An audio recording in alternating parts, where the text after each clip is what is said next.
O fogo lá do céu não faz mal pra mim. O fogo lá do céu não faz mal pra mim. Mas o fogo lá do céu não faz mal pra ninguém. Eu fico triste quando chego numa igreja que eu não ouço do poder pentecostal. Eu dou um jeito logo de sair, porque eu gosto de ver o fogo cair. Mas o fogo lá do céu não faz mal pra ninguém. O fogo lá do céu não faz mal pra ninguém.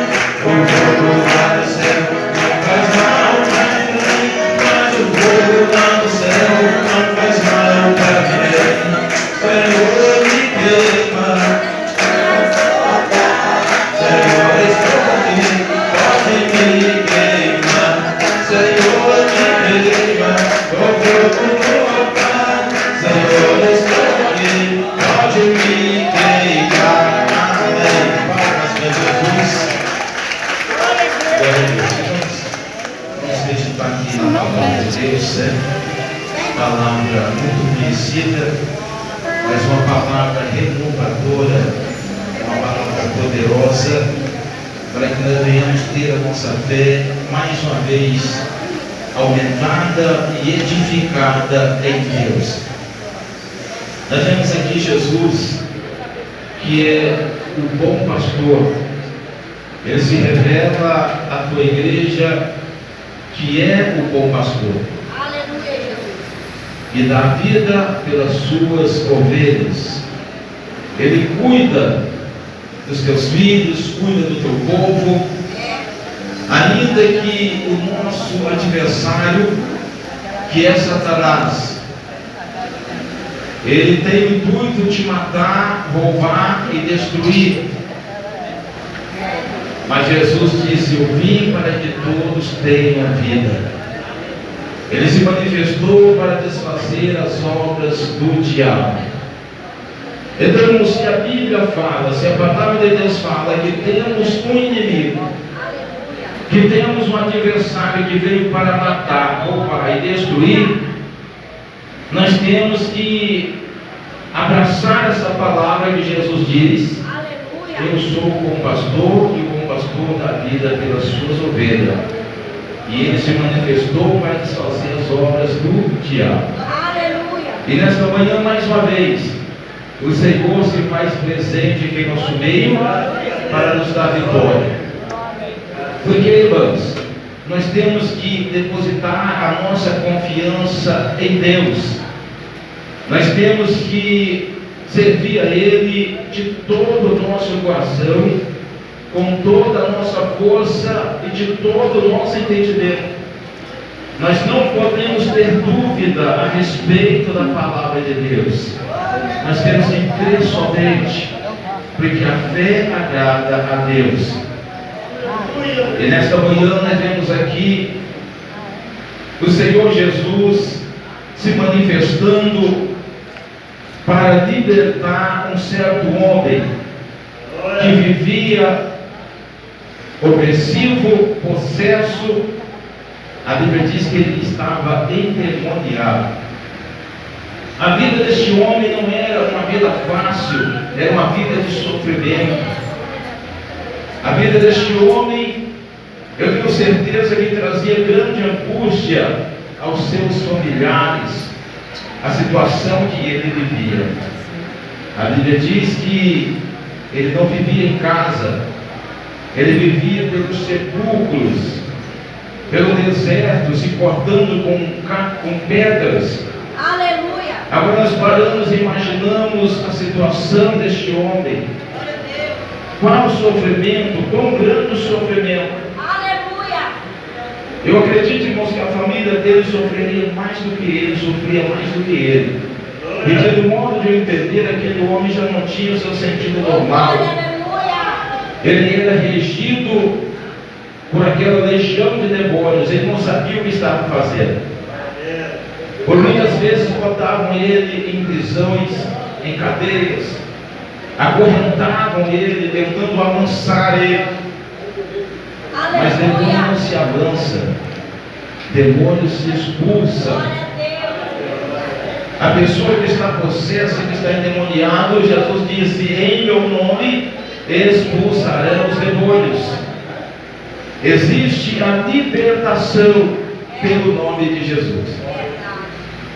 Então, irmão, Jesus, após ele ter dado um discurso com os seus discípulos, com a multidão, acerca da fé, que ele assemelhava a um grão de mostarda, ele dizia que a fé assemelharia a um grão de mostarda que é tão pequeno, é uma das menores sementes que existe, mas quando semeada em uma boa terra, ela nasce, cresce, forma uma grande árvore, o qual os pássaros se abrigam na sombra dos seus galhos. Ele diz que assim também deve ser a nossa fé. Por mais pequena que nós achamos que seja, mas não muda o nome, é fé. Você tem fé, nós temos fé. E essa fé, ela tem que estar plantada em nosso coração, para que não haja dúvida acerca de Deus, para que não haja dúvida acerca da palavra de Deus. Quando o Senhor diz que pode passar os céus e a terra, Ele diz: mas as minhas palavras não passarão.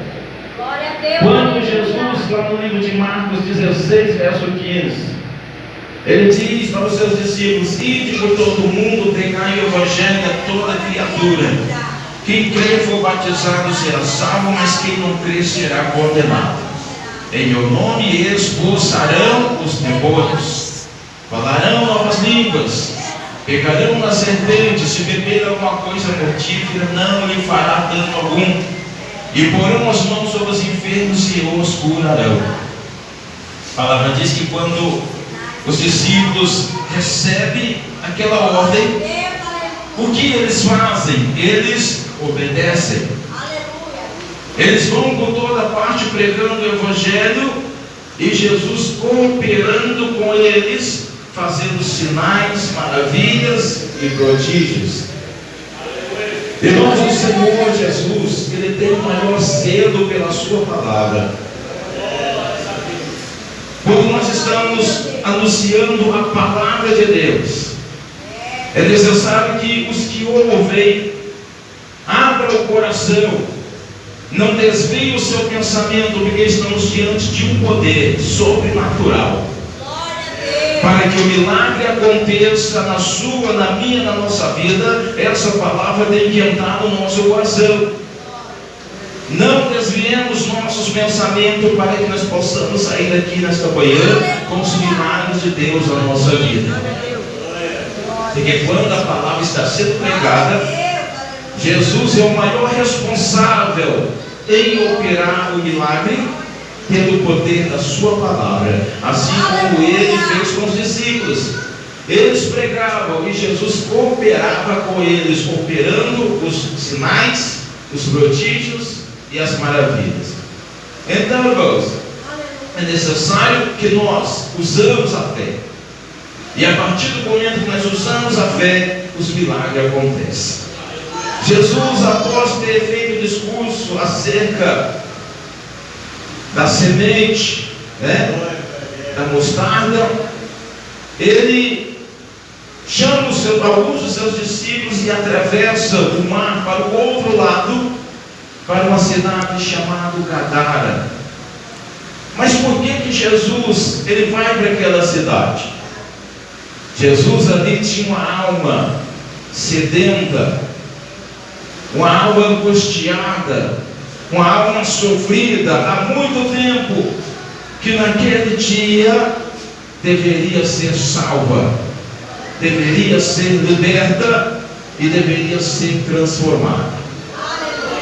Atravessaram para o outro lado, passaram por uma tempestade terrível, porque assim, quando Satanás ele observa que você está para receber uma vitória, uma bênção, ele se levanta para tentar impedir. Mas com Jesus no barco não tem impedimento. Atravessaram para o outro lado, chegando ali, Jesus saindo do barco, que pisou em terra, A palavra do Senhor diz que aquele homem endemoniado, cheio de demônios, já veio e já adorou a Jesus prostrado diante dele. E os demônios falavam na boca daquele homem, dizendo: que temos contigo, Jesus Nazareno, Filho do Deus Altíssimo. Aleluia. Peço que não nos atormente. Porque Jesus, ao ver aquele homem, já dava uma ordem para Satanás, dizendo: sai deste homem. Ele expulsava aquela legião de demônios. Aleluia. E então Jesus fez uma pergunta: qual é o teu nome? E eles disseram: legião, porque somos muitos. Na vida daquele homem tinha muitos espíritos que o atormentavam. É por isso que ele era fora do normal. Eles acorrentavam ele. A Bíblia diz que ele fazia as correntes em pedaços. As cadeias eram quebradas, porque não era o homem, mas eram os espíritos malignos que estavam no corpo dele. O povo já não sabia mais o que fazer. Era um terror na cidade. Eu tenho certeza que todos tinham medo de se aproximar dele, de passar perto dele. Mas, irmãos, Deus é misericordioso. Antes que tu nascesse, antes que nós nascêssemos, o projeto de vida já estava criado por Deus em nossas vidas. Então foi assim que Deus falou para Jeremias: antes que tu nascesse, eu já tinha te escolhido por profeta. E tinha um projeto maravilhoso na vida daquele homem que ninguém havia descoberto até aquele momento. Jesus libertou aquele homem. Aquele homem ficou normal, em seu sentido normal. Agora ele conversava tranquilamente. A Bíblia diz que foi um alvoroço na cidade de Gadara, o qual toda a cidade se reuniram para viver o que tinha acontecido com o homem, o que tinha acontecido na vida daquele homem, que agora todos diziam que ele havia mudado, estava transformado, estava liberto.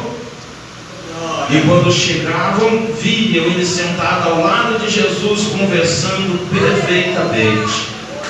Irmãos, não há nada impossível para Deus. Não há nada impossível que o Senhor não possa fazer. Aleluia. Em nome de Deus. Bendito é o nome do Senhor. Agora o povo daquela cidade se encheram de temor e diziam para que Jesus se retirasse daquela cidade, porque eles estavam cometidos por grande temor. Jesus, entrando do seu barquinho para de volta, aquele homem que fora liberto daquele momento, ele implorava para que Jesus o levasse consigo. Mas Jesus disse: não, você não pode ir comigo. Você tem uma missão a ser cumprida. Você tem testemunhos para a tua cidade. Vai para os seus. Quer dizer, vai e volta para a tua família. E diga para todos quão grandes coisas lhe fez o Senhor Deus. E a palavra do Senhor diz que aquele homem, ele voltou para a sua família e anunciava na cidade as maravilhas que Deus havia feito à sua vida. Nós podemos ver aqui, irmãos, uma transformação que o Senhor fez de um homem possesso, endemoniado. Agora o Senhor transforma imediatamente em um pregador, em um profeta. Porque todos que anunciam o Evangelho de Jesus, o testemunho do Senhor, são considerados profetas, porque levam a palavra do reino de Deus. Assim como João Batista anunciava que Jesus Cristo estava vindo para salvar, para pregar o arrependimento, assim também agora este homem, ele vai pregando ao povo que encontrava, e dizendo a maravilha que Jesus fez na vida dele, como ele o salvou, como ele o libertou. Irmãos, nós vemos em nossos dias que nós vivemos situações semelhantes. Quantas e quantas pessoas necessitadas de uma libertação. São tantos problemas, são tantas opressões. Mas nós temos que saber de uma coisa: se nós perseverarmos em oração, o Senhor salva. Se a igreja do Senhor perseverar na oração, no jejum, na santidade, Deus faz grandes maravilhas na vida dos necessitados. Porque o Evangelho de Jesus é o Evangelho de Jesus é poderoso, é aquele que expulsa demônios. O Evangelho de Jesus é aquele que cura os enfermos. O Evangelho de Jesus é aquele que liberta o oprimido. E nós temos plena convicção, nós temos certeza que Ele faz tudo por nós. Quando a palavra diz lá no Salmos 37, entrega o teu caminho ao Senhor, confia nele e tudo Ele fará. A palavra de Deus é tudo. Basta nós crer, basta nós confiar e se humilhar na presença dEle. Como estamos aqui nesta manhã, a igreja do Senhor está na presença dEle, louvando, adorando, glorificando. Isso é sinal de humilhação e adoração a Deus. Deus se alegra e opera maravilha em nossas vidas. Temos que crer. 1 Pedro capítulo 5, verso 7: humilhai-vos, pois, debaixo das potentes mãos de Deus, que a seu tempo vos exalte. Irmãos, tenham certeza que nesta manhã, todos nós que entramos por essas portas, estamos sendo agraciados por Deus. Estamos sendo abençoados por Deus e ninguém vai sair daqui vazio. Alguém pode dizer assim, mas vamos dizer que tem alguém aqui em nosso meio que diz assim, mas eu não sei orar como os crentes oram. Eu não sei orar como a igreja ora. Mas você veio até Jesus. O importante é que você veio até Jesus pela fé. Mateus 11, 28, o que Jesus disse? Vinde a mim todos vós que estáis cansados e oprimidos, e eu vos aliviarei. Estamos aqui, agora Jesus se encarrega de aliviar os nossos sofrimentos. Todos dizem graças a Deus.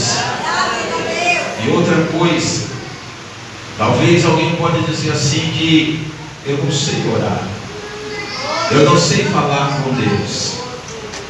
E Jesus está dizendo que é para nós irmos até Ele.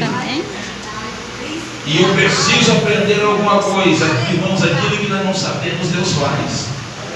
A Bíblia diz que nós não sabemos nem como orar e nem como convém pedir. Mas o Espírito de Deus, o Espírito Santo, Ele intercede por nós com gemidos inexprimíveis. Não se preocupe, o importante é você estar na presença de Deus. Aquilo que você não sabe, o Espírito Santo sabe. Aquilo que nós não podemos, o Espírito Santo de Deus pode. E Ele intercede por mim e por nós. Não há motivo. Aleluia. Não há motivo que nós saímos daqui nesta manhã sem as bênçãos de Deus. Nós vemos aqui a compaixão de Deus é maior do que nós imaginamos, ou a revelação que podemos ter pela palavra. Jesus disse: vinde a mim. Mas nós observamos aqui que aquele homem, ele não foi até Jesus. Jesus foi até ele. Jesus foi até ele, atravessou o mar somente para ir lá na cidade de Gadara salvar aquele homem. Aí se cumpre a profecia do profeta Isaías. Isaías 65. Fui buscado dos que não perguntavam por mim, e fui achado daqueles que não me buscavam. A um povo que não se chamava do meu nome, eu disse: eis-me aqui. Então nós vemos, irmãos, que não tem motivo para que ninguém não receba as bênçãos de Deus. Não há motivo para que ninguém alcance os milagres do Senhor, porque Deus, Ele opera de todas as formas. O Senhor, a vontade dele é resgatar o teu povo, é salvar o seu povo, é estar junto com o seu povo e fazer e trazer os melhores benefícios para as nossas vidas. E eu tenho certeza que nesta manhã, o mesmo Deus que libertou aquele homem é o mesmo Deus que nos abençoa aqui. É o mesmo Deus que abençoa a nossa família. É o mesmo Deus que abre as portas que estão fechadas. Aquele problema que está travado ali, aquela luta, Jesus envia o anjo, repreende Satanás, faz vitória para nós, para a nossa família e para a nossa casa. Você vê? Então, Deus Aleluia. Crê no Evangelho. Crê no Evangelho. E será salvo tu e a tua casa. Que Deus o abençoe, viu? Que o Espírito Santo continue falando melhor em cada coração. Mais palmas para Jesus. Continue com nós, glória a Deus. Irmãos, quem entendeu a palavra? Quem entendeu? Jesus liberta, não liberta?